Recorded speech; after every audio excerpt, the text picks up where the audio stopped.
And of course the footprint of this game is massive, because I also have the character sheets and all of the spellcaster spell books.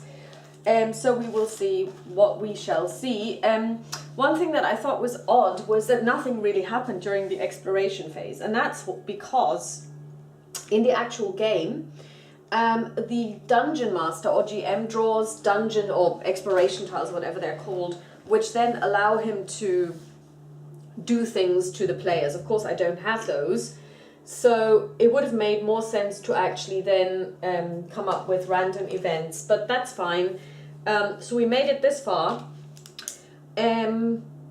I checked what all of this information means. Fearsome monsters mean that if you want to attack them, you have to make a bravery test. So that's like a courage test in any Middle-earth strategy battle game. This one is he's invulnerable, so he is difficult to hit. You need a 12. And he also does strength drain. So when he attacks you, not only and succeeds, not only do you take wounds, but you also have your strength lessened. So what we're going to do is so I had to also kind of determine initiative in a way. We said we had surprised them. Then I drew chits. So for the first round, we go first, and then the skeletons activate, then the white, then the zombie, and then the white. And then on every consecutive round, it's Rondra who goes first, followed by Shannara, then the skeletons, then Callisto, and then the zombie and the white, and last, but by no means least, is Palanda. So we will do our very best. So what we're going to do now is we're going to move. She's the dwarf, she's 3 movement, 1, 2, 3. She will also move 1, 2, 3, 4, 5, 6. She's gonna use her furious assault skill, and we're going to discard this because you can only use the skill once. So we're now going to roll a d12, and the white has a weapon skill of 9, so she hits on a 6.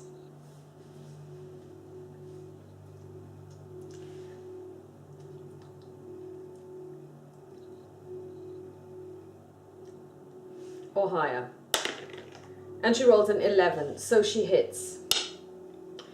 Now we need to look at the damage. She rolls 5 dice. However, due to the furious, she only does damage on a 12 in this case. And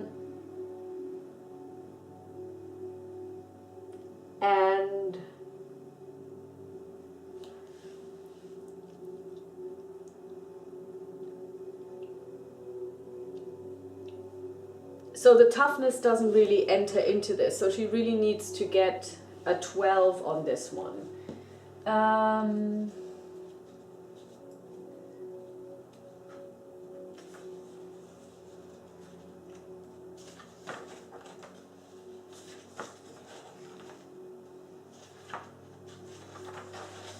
Invulnerable, unless it's a magical weapon, which we don't have. So we need at least 112 roll on 7 dice in order to make any impact. So let's roll the first die. Unfortunately, I only have 1d12. That's a 2. That's an 11. That would hit. So we're just going to make a note here. If we get a 12 at all. It's a 10. What's its toughness? 9. So we have 2. It's not a hit. 4, 5, 6.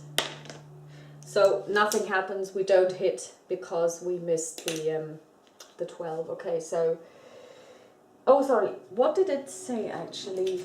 To reroll any missed rolls to hit. If a hit has been rolled, roll an additional 2 dice of damage along with any normal rolls. Okay, so that's it. So next up is Oh, sorry, she needed to make a bravery test first. So let's re-roll all of this. She needs to roll less than 9, and she does, so that's fine. So let's do a bravery test for Rondra. And she fails, so it means she can't attack. That's bad. Invulnerable means that they cannot be attacked or harmed by magic. I believe. No, I don't think this actually is it. It just means that they're magically invulnerable. So we'll just, I guess we'll cast a spell. What we're going to do is we are going to use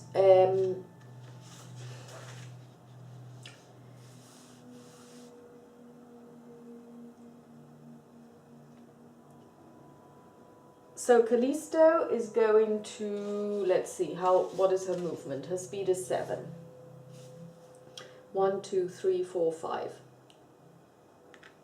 She's then going to cast Jade, the green eye. A spellcaster may cast one spell per turn. Spells may be cast in exploration combat turns. However, throughout the course of an entire combat, the wizard can cast a total of just 3 spells. So she's going to cast her spell now. And in order to cast the spell,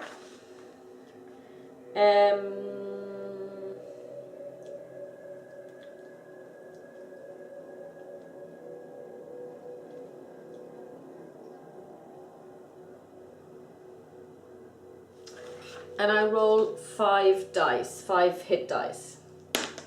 That's a 9. That is a hit. A 12 is a hit as well. An 11 is a hit. 10 is a hit. And 2 isn't. So we hit 4 times. And it's got 6 wounds. So this white has just... Oh, sorry. Did she need to make a bravery check? Probably not, because she's not in hand-to-hand combat. Let's check.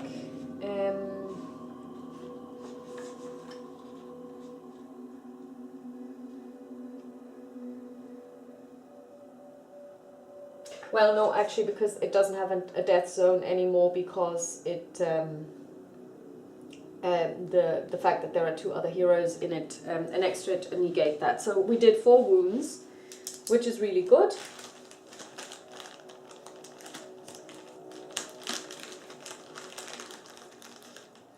One, 2, 3, 4.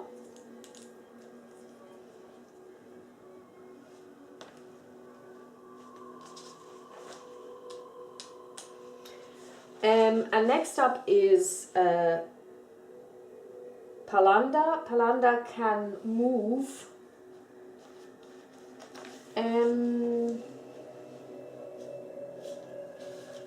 She can move 5. 1, 2, 3, 4, 5. That doesn't help, because she cannot attack diagonally. She is a light wizard, and she's got 2 spells she can use. Power of Life and Cloak of Protection.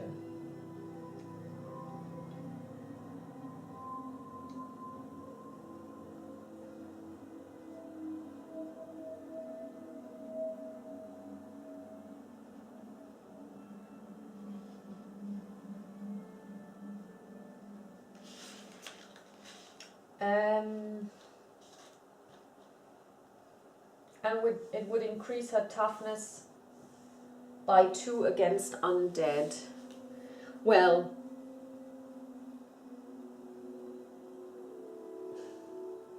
yeah, we are not going to do this just now. We are going to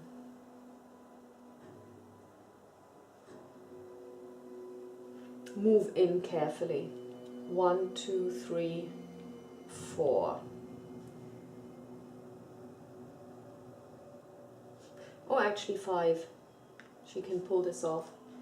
And we can see maybe she can hit. Let's do a bravery test, which she doesn't need to do, by the way, because there is no zone of control. So, if she wants to attack, she has a sword.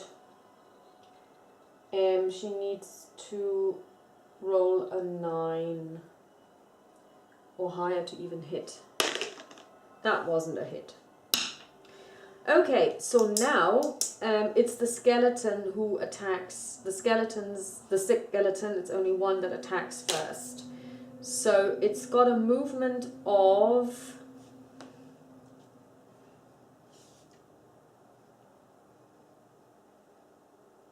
6. 1, 2, 3. Now it exerts its aura of fear, so she needs to make a bravery test. And with a 6, I believe that Rondra passes. Yeah, she does. So she doesn't cower. Now it gets to attack. And her weapon skill is 10. So it needs to roll a 10.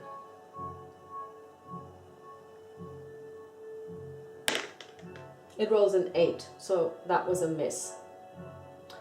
Now it's the zombies. The zombies have a movement of 5. 1, 2, 3, 4.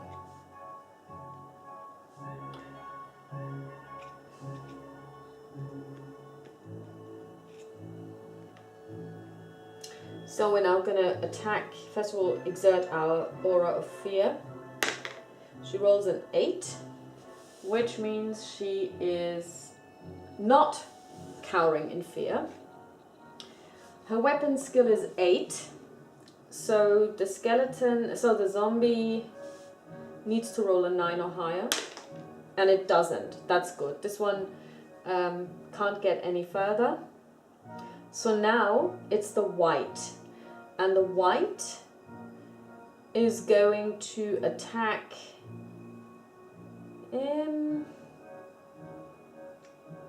the one with the lowest weapon skill, which is Palanda, who's got a weapon skill of 7. We roll a 9, and the white needs to roll a 5 to hit, and it does hit. Okay, and it's got a sword. So a sword is 5d4.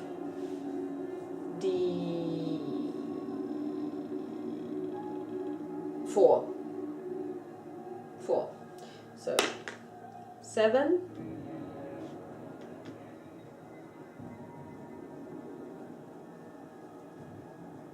That's a hit, 1 hit. 6 is a hit. 12 is a hit. 1 isn't a hit. So she suffers 3 wounds. And she gets a strength drain. So she loses 3 strength points.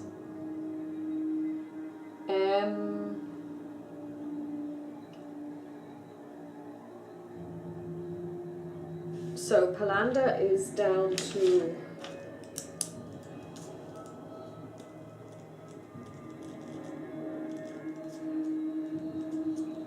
3 strength and 4 wounds. Okay, next round. It's now Rondra, who is going to try and attack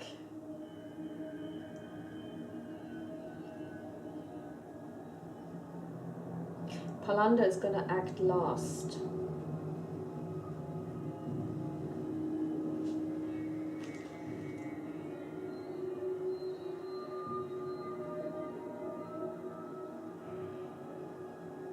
Okay, so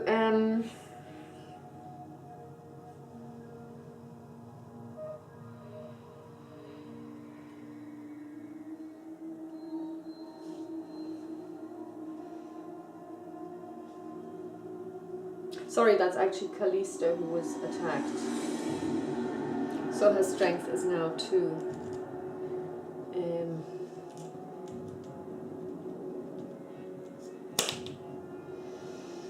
Okay. Okay, so Rondra is going to attack the skeleton. So she needs to pass a bravery test, and on 7 she passes. So let's see. She rolls a 1, that's a failure. It's a fumble. Now what happens on a fumble?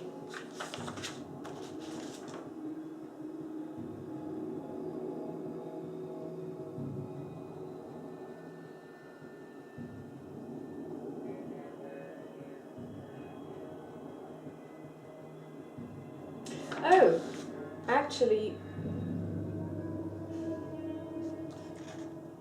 okay, so the target now gets a free attack, and on an 8, the skeleton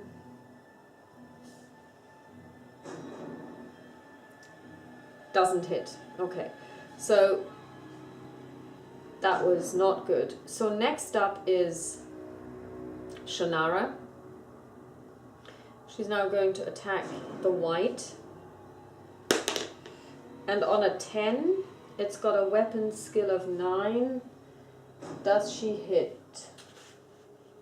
Yeah, she does. So she rolls 5d12, but she needs to... So that's a 2, that's no hit. That's a 10. That would be a hit. That's a 12, so she does hit. That's 2 hits. That's a 10, that's a 3rd hit, and now the last roll is a 2. So she does 3 wounds, and it only had 2 left, so the white is dead.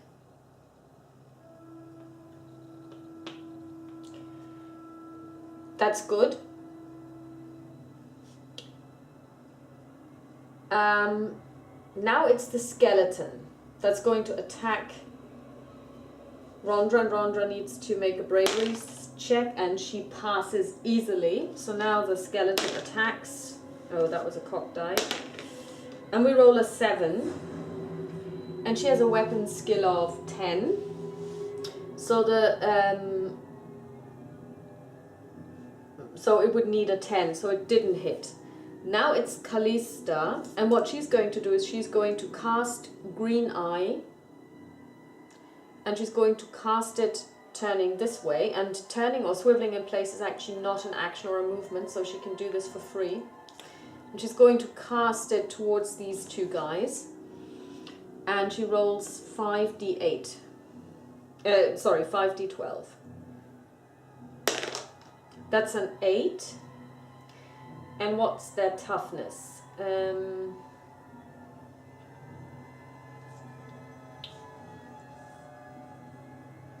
Their toughness is 4. So yeah, that's a hit. Does it actually decrease over time? Oh, for each model. Okay, so that's 1 hit. Not a hit. 2 hits. Not a hit. Last one. 11. So this one takes 3 wounds, and it only has 3 wounds, so it's dead. Let's see what happens to this one. First one is not a hit. Second one is not a hit. Third one is a hit at an 11. 4 is a hit. And 6. So these ones are dead as well. That was a very successful turn. And next up would have been the zombies, which have been killed. The white is also dead, so it's now Palanda, and Palanda is going to actually stay in place and not do anything. Or actually, is she? She could actually...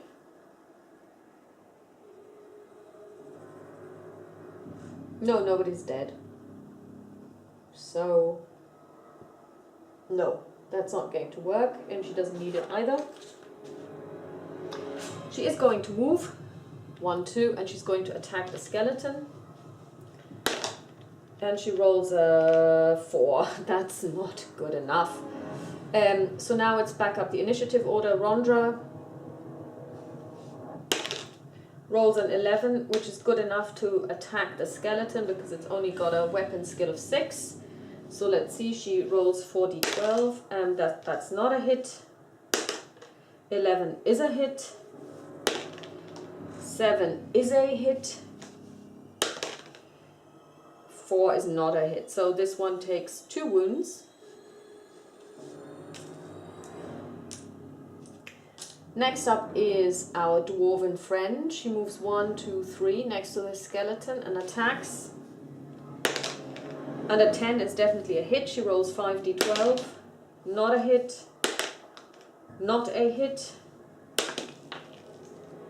And 1 hit. And that's actually all there is to it because I only have 3 wounds, so it's dead. So we have successfully cleared out this dungeon.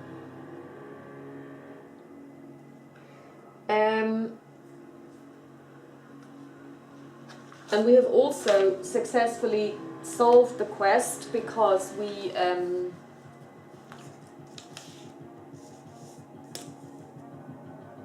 what we needed to do was we needed to find the quest room and then retrieve the item. So we found the item. And now let's see what we do with regard to actually getting results. Let's look at the monster matrix.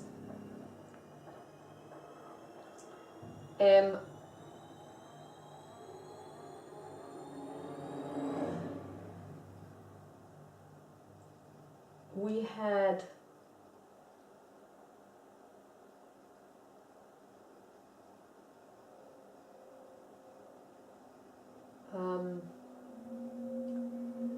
one white, 2 zombies, and 1 skeleton, which is 120 gold pieces.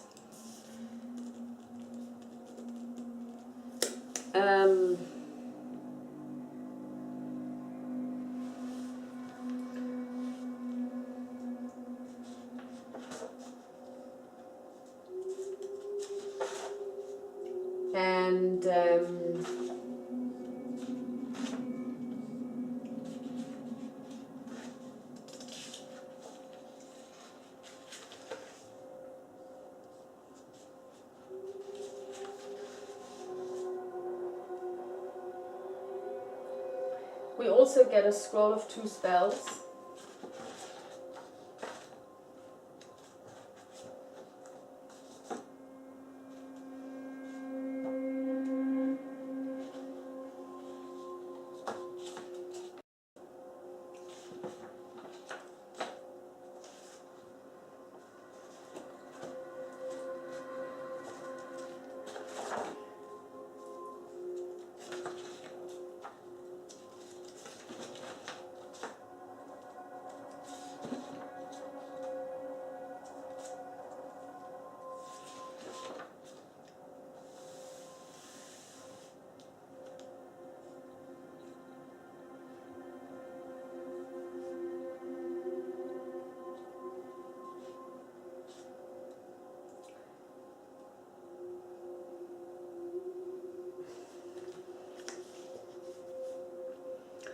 And since we had 1 white, we can roll to see do we get a magical treasure. On a 7, we do. We get 1 magical treasure. So now we need to roll a d12. That's a 5. And that means we're going to get a potion of prowess.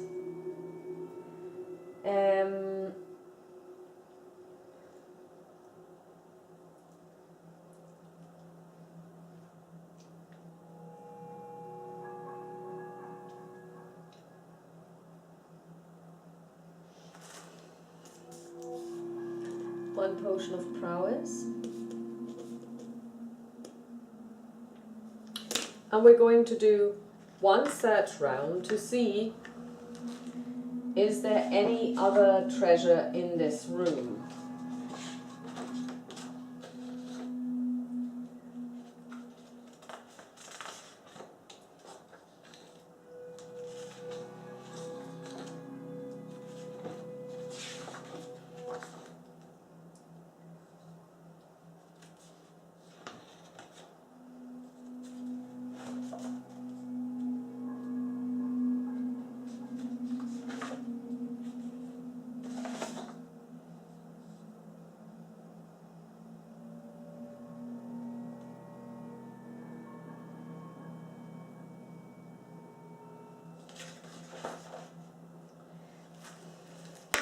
We have to roll 2d12 on this one.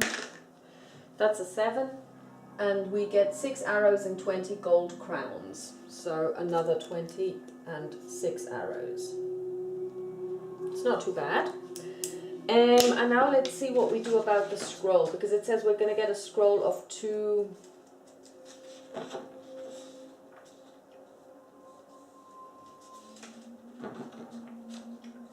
magic rings, bright wands, light wands.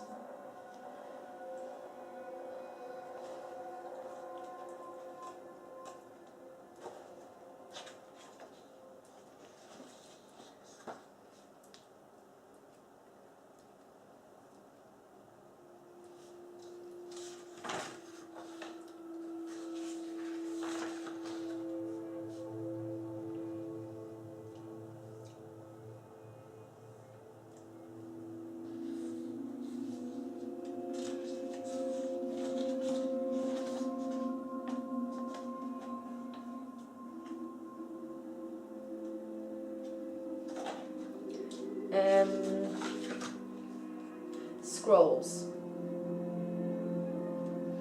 We're going to roll, so we get a scroll with 2 spells in it.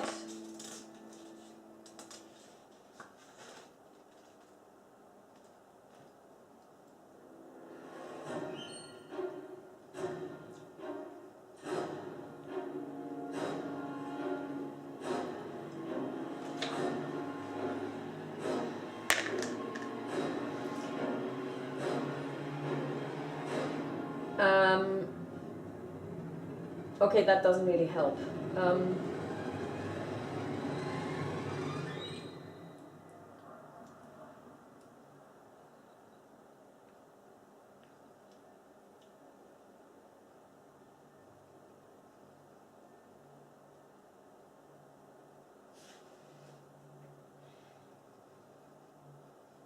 Actually, we'll roll a d4. And it's an 8, so we have a 1, 2, 3, 4. So it's the it's actually the one that we can't use. It's the bright wizard spell, but we can, I guess, sell it. Possibly, can this be sold? Because we can't use it.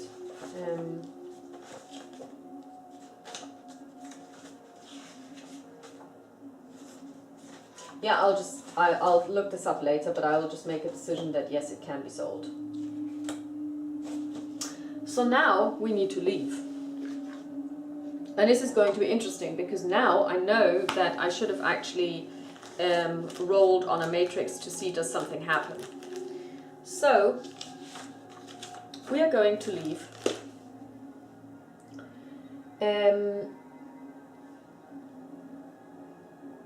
The strength drain does go away. So we'll just start moving. 1, 2, 3, 4, 5, 6, 7, 8, 9, 10, 11, 12. 1, 2, 3, 4, 5, 6, 7, 8, 9, 10, 11. 8, 9.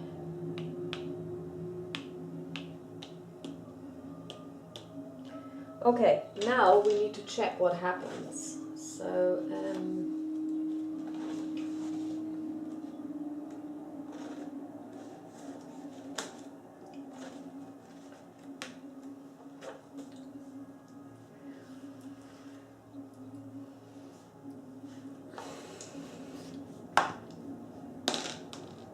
on a 2 to 11, nothing happens. Good. So let's just keep moving. Just gonna zoom out and you can see our progress. We need to get up to, well, yeah, I'm just gonna move this a little bit.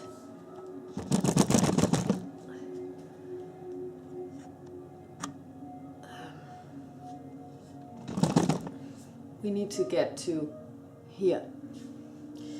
Okay. No, actually we need to get here. That's the steps up.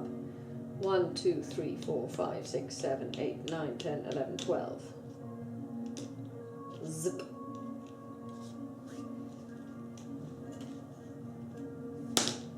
Five, nothing happens. 1, 1, 2, 6, 7, 8, 9, 10, 11, 12. 5, 6, 7, 8, 9, 10, 11, 12.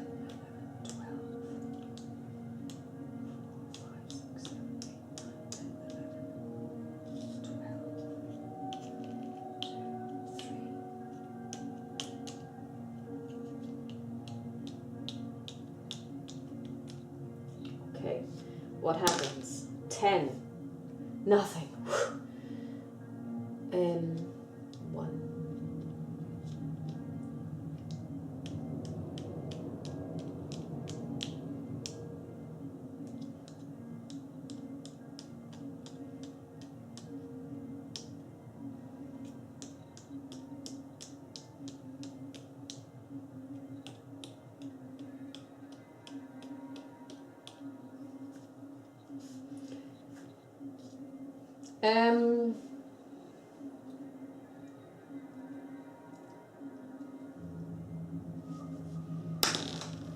Five. Again, nothing happens.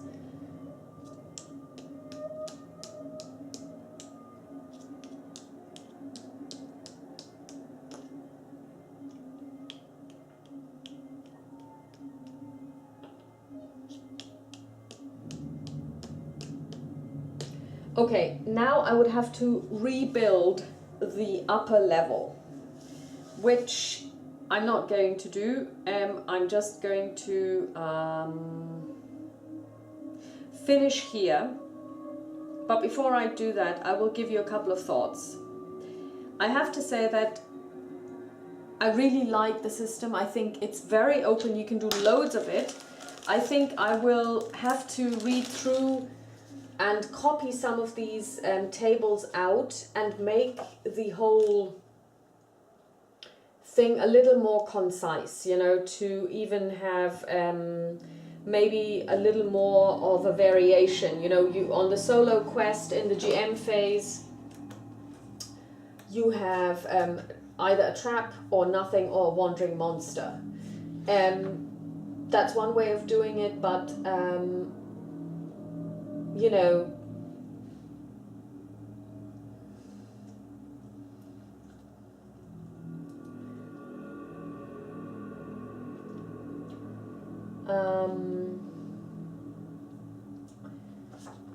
what is kind of missing is also interaction with the dungeon. You know, you know, there might be other people in there. There might be side quests in there, and I think I would like to have those in there as well, because on a 2 to 11 have nothing. It is likely that you know it's not an enemy infested place. So I do like the fact that you don't run into enemies around every single corner. This is not D&D, and I like it. But it would be nice maybe even to, and I would have to do some maths and statistics on this one, what would happen if I said I rolled 2d20, 2d12, or even a d20 maybe, and just keep the 2 to 11 to nothing, to keep maybe the wandering monsters to 19 and 20, and on a maybe on a 1 to 3 you have a trap. On 4 to, well, I guess on a 4 to 16 you have nothing, and then you have a wandering monster on a 19 to 20, and on a 17 and 18 you have an event. You run into somebody else, and that somebody else, you have a separate table on which to roll. You know, what do you see? Who do you meet? That could be quite interesting as well to liven things up, but then again it might end up with you running into other people all the time, and the question is, how likely is it that you're going to find plenty of people in a dungeon? I mean, this is not a place where people usually hang out, you know, so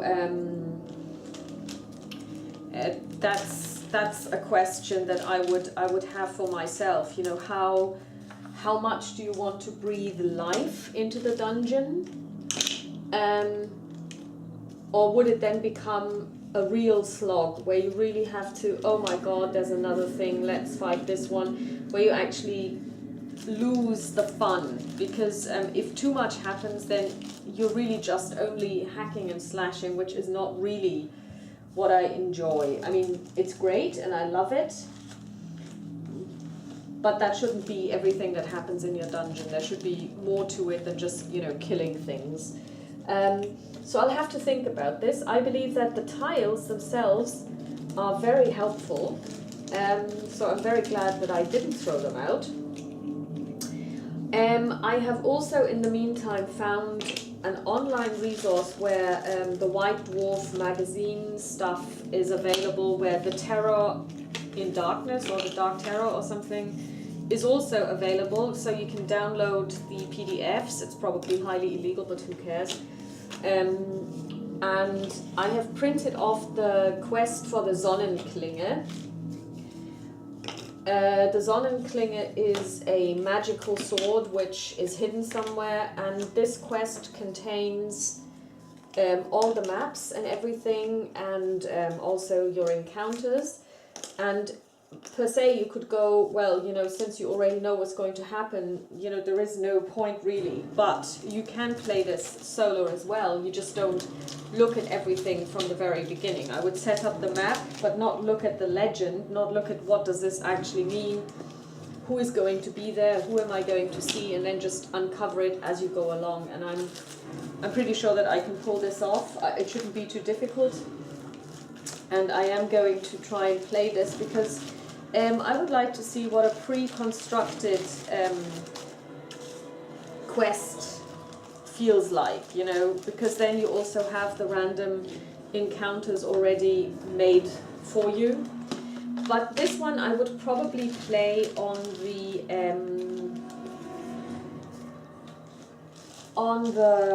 map that I showed you from the Dungeons and Dragons board game, and just put a plexiglass thing over it and just draw the map out, because these dungeon tiles, while it's fun to put them together once and just see how this plays,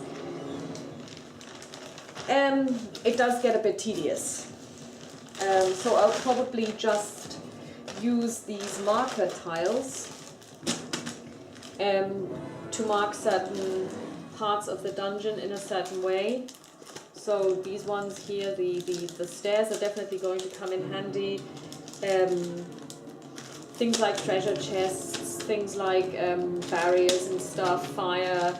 But I don't think I would be using the tiles, because that does take a lot of time and effort. But I mean, I enjoyed it, and I thought it was really great. I really enjoyed playing this game, and I can see myself playing this more. And I've printed off the Sonnenklinge, and I'm going to look at the Sonnenklinge a little more.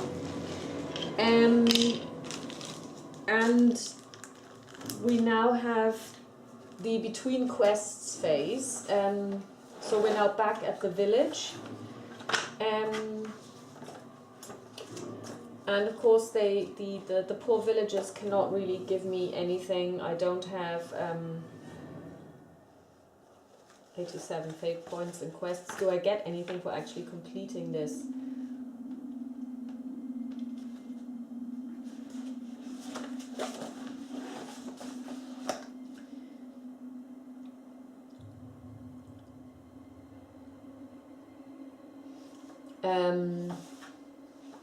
Considering that we managed to pass the quest.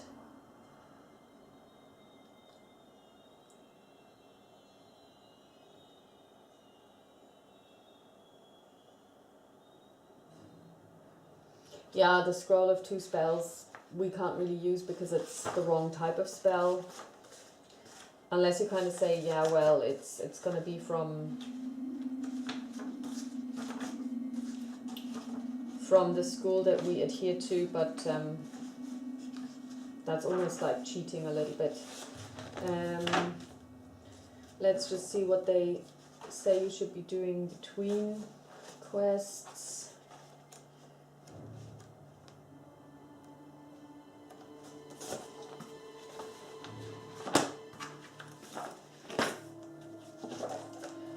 I just want to see if I can actually train someone, but I probably don't have enough money.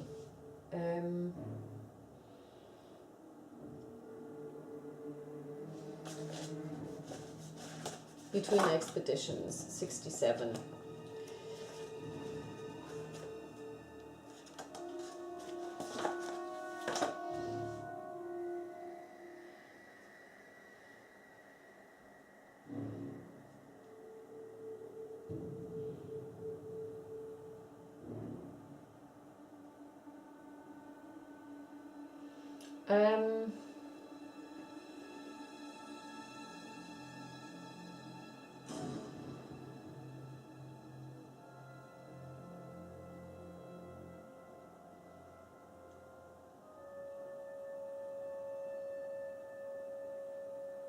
Okay, cost of living.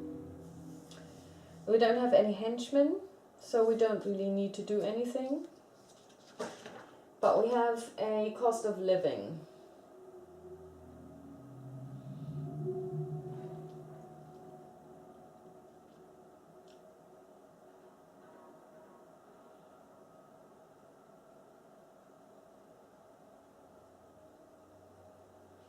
Oh my god.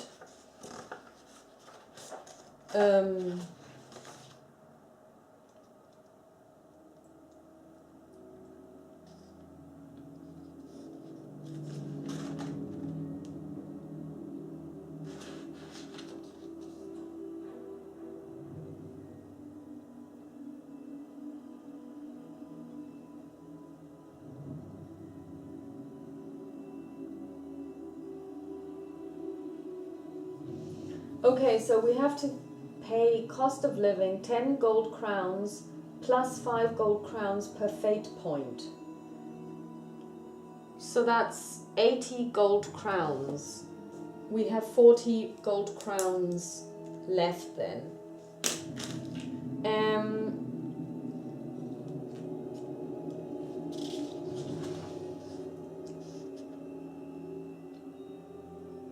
Increase a character by 1 point costs 200 GCs. That's ridiculous. I can't. I've got 40. Yeah.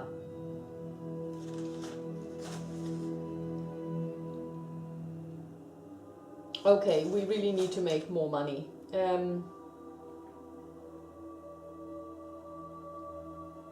We're gonna now roll on a... Oh my god. I should have said that we're gonna do the in-between quests because this could be terrible. We roll a 12, a 19. 19 is risk money for each henchman who died. Well, we didn't. Yeah.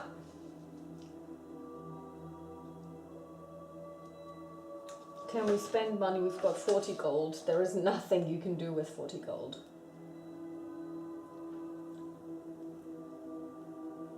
But we can sell 6 arrows, and we're going to do this. So we're going to increase our money for 50 to 50. We're going to remove the 6 arrows. Okay, we've got 1 potion of prowess, which we're not going to sell. So yes, we do need to go questing, and we do need to make more money. So yeah, I hope you enjoyed this. I'm pretty sure that the Famous Four will be back with a new adventure, probably the retrieval of the Sonnenklinge. And I hope you will join me then. And that's Advanced Hero Quest, my first outing with 4 heroes. I really like it. I think the system is the system holds up. If you have an interest in this type of game, I would suggest you just check it out, because all of this, what I showed you, the rules and everything, you can get for free. So the only thing you really need is something to draw a map on, and you could even just take big graph paper and something to use for heroes and monsters. And like I said, I mean, you could easily use coins, and you don't even need this, or you can use chess pieces. So I hope you enjoyed this, and I'll talk to you very, very soon. Have a great day. Bye.